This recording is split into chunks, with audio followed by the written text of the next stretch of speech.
Oh, lift me up. You lift me up. Oh, lift me up. Hi, welcome to our kitchen. Hi. We're making twice baked potatoes today. Yes, we are. And I'm grating cheese. And I have already baked the potatoes. All I do is poke some holes into them and salt the outside and then put them into bake until they're completely done. Bake mine at 400 because I want them done quick. Now... I'm great, and I'm grating cheese. He's great at grating. You can dump I'm great at grating. if you want. And we'll have Oh, okay. Now I'm going to cut them all open. She's trying to tell me how to grate cheese. In half. As if I could do it wrong. First you dig the cheese. So you cut them in half, huh? Cut them all in half. You should push them this way. That way you can cut it better. Just joking. Just trying to help. Just trying to help. I can cut them just fine out here, thank you. So we baked them once already, right? Yes, Okay. I've already done the first half of our twice bake. Okay. So, Do we have a bigger grater than this? Look at this thing. I'm like... Okay. okay, now I use an oven mitt and a spoon. First of all, though, I put my butter in. And I'm going to put my butter in the bowl and then dump, because it's not soft. And I'm just going to scoop out all the potatoes on top. For 6 potatoes, I do about a stick of butter. You can do more or less. I have never actually measured the ingredients that I put in, so I'm going to try to measure it today a little bit for you so that I can give you more exacts. But I don't think you can mess it up. There's just, you know, you just do it until you like it. Yeah. That's how I do it. I got you. Have you ever added too much butter and gone, oh, there's too much butter in there? Never. Okay. I didn't think so. I don't think that's possible. Ooh, that's hot. I'm just scooping out all the insides. Scrape them out with a spoon. How are our skins looking? They're looking great. Okay. Okay, I'm going to try to measure this out for you guys so that I can get you some actual measurements. This is the skin. This is the insides, the innards from 6 potatoes. Okay. So. Then you've got butter in there already, right? I got a stick of butter in there. 1 stick of butter. And you can go as much or as little as you want on that. Wait, there's more than 6 potatoes here. Just messing with you. You're like, oh my gosh, there are. That was almost funny. Okay. Okay, So I'm going to start with a cup. I'm going to do a cup and a half of sour cream. cup and a half of sour cream. Doesn't look right. Okay, she's just going by the... But like I say, I have never measured this before, so if you want to just go for it, go for it. You have my permission, because that's what I do.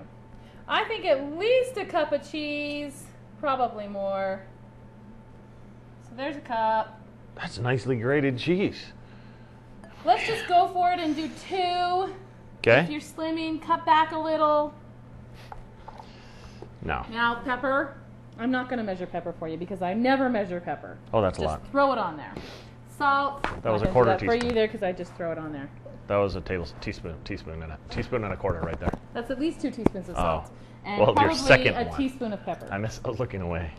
Okay. Now, I use my blender to mix these up because it gets them all nice and good. Oh man, these are gonna be yummy.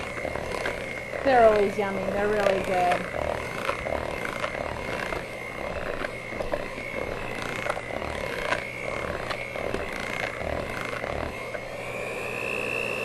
If you want to, you can throw in some bacon bits or Ooh. some chives. Or you green can do that on onions, top you at the know. end, don't you? Yummy, yummy, yummy. Well, actually, you can mix it in, couldn't you? You can do it either way. So here's the question: why is Now? it that there's always more potato in the end than what you started with? There's not when I do it. Oh, it's not. It's always fluffy and. You speak like you've ever made them before. No, I've eaten them. I've eaten them. Oh, I've eaten them. Oh, well, because you've added sour cream and cheese. Why it's Oh, fluffy. okay. Oh, I thought you were talking about leftover. No. I was like, I get it in there. Just lob them in there, and like Dan said, as you fill them a little bit fuller, is that a word? More full than they were because you've got more stuff in there. You filler them up. Uh-oh. Whoops. Plop them back on the pan because we're going to bake them again. So we incorporate the Thus, stuff back the into twice baked potatoes. What do you bake them the second time for? Is it to cook the sour cream? You know, I don't know. Just makes them all yummy. Otherwise, it would just be once baked, and what's cool about that? Yeah, what's great about that? We're having once baked potatoes. Yeah. Great. There's a little piece of butter unmelted. That's my piece. That's why you bake them a second time. In case there's a piece of unmelted butter. And we're going to sprinkle them with cheese. Ooh. Oodalali. And like I say, bacon bits, chives, whatever you want to throw on there, do it. Kathy, you're such a good cook. Thank you. It's amazing that I'm as thin as I am. And good looking.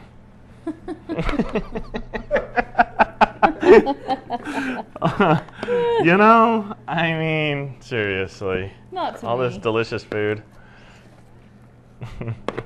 All that working out you do with those fingers just typing away. I know. I'm not surprised at all. And then the mouse. Dude, don't forget. Don't forget the mouse. I wouldn't forget it. Uh-oh. No, we got one extra.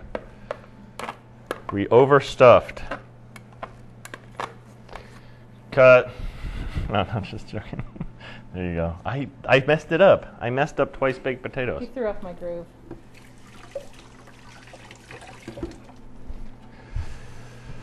Okay, so then what else? Cheese on top, you said? Okay. We cutting back in? Are you guys on? We're Oh. rolling. Okay. A little bit Rolling, of cheese rolling. on top. Just to give it some Jonesy, you getting this? We're cheese in the top here. This cheese is a little bit clumped up because somebody didn't listen. I might have a little cheese ball. Okay, whoa, I said a little Really? bit of cheese on top. There's tons in there.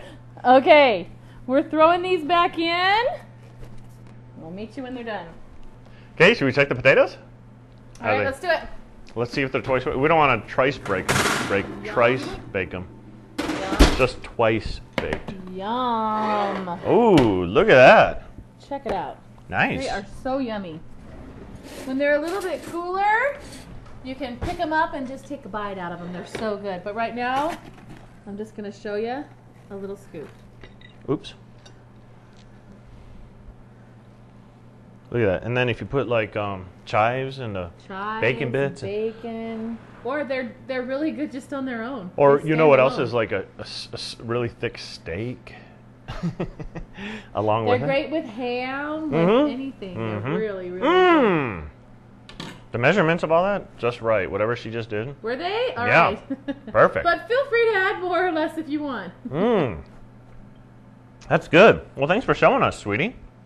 You're And welcome. thank you for joining us. We hope that your twice baked potatoes come out as good as these. Twice as good. See you next All time. right, thanks. See you. Bye.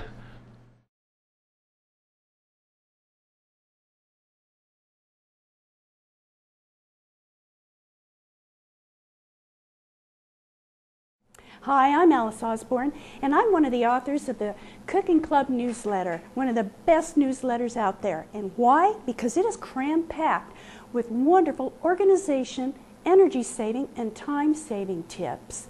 And I want to share one of those tips with you right now. Did you know that you can save a ton of time if you'll plan your menu a month at a time? It sounds a little overwhelming, doesn't it? Ooh, I can hardly think of what I'm going to have for dinner tonight, let alone for the whole month. Ah! But that's okay. Here's how you do it. 4 easy steps. I promise, keep a mind open here, and this is going to end up saving you a lot of time. Start by collecting the grocery ads from your favorite stores. Lay them out, and as you look at the ads, pinpoint the things that are on sale that your family likes, that you could build a meal around. And so you're going to build a monthly menu around things that are on sale, be it poultry, ground beef, whatever. And so after you've looked at your ads and you've created dinners, meals for every day of the month, write it out.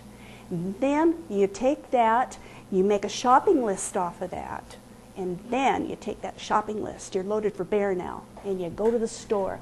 Lots of folks like to use the shopping clubs, you know, like Costco or Sam's Club, because you can buy in bulk and save a lot of money that way. And you might even consider trying this with a friend. Save the work, save the money, share together. After you get the food for a month's worth of recipes, come on home, and if you can get right to the cooking, good. If you can't, package it up and freeze it until you can get to it. But the point is, designate a day. Lots of folks like to use Saturday because it's good to have an uninterrupted block of time. And that's when you're going to fry up all the hamburger. You're going to cook your chicken. In other words, you're going to do everything you need to do for those meals. Put the meals together, put them in freezer containers, package them properly, and then freeze them. And then what do? You take that menu and you post it right here on the fridge. And so you can see now every night, no more wandering and pondering. You know what's for dinner. And in fact, if you can't be home in time to get dinner on, you can delegate it. A family member, they can come to the fridge and they can say, okay, that's what we need to do for tonight, spaghetti. Okay, I can get it out. You got it labeled, it's in the freezer. Can you see how much time and energy this saves you? And think about all the stress you no longer have. And the statistics show you'll probably shave maybe 20 to 25% off your grocery bill. So there we have, we're talking once a month cooking. I know it sounds a little overwhelming, but with these steps and maybe working with a friend, it'll work for you and you'll get so you like it. So that's our tip for today. For more tips just like this, please go to our DVO Cooking Club newsletter. It is an amazing piece of information that'll come to you every week. No muss, no fuss. More tips like this. So until next time, happy cooking.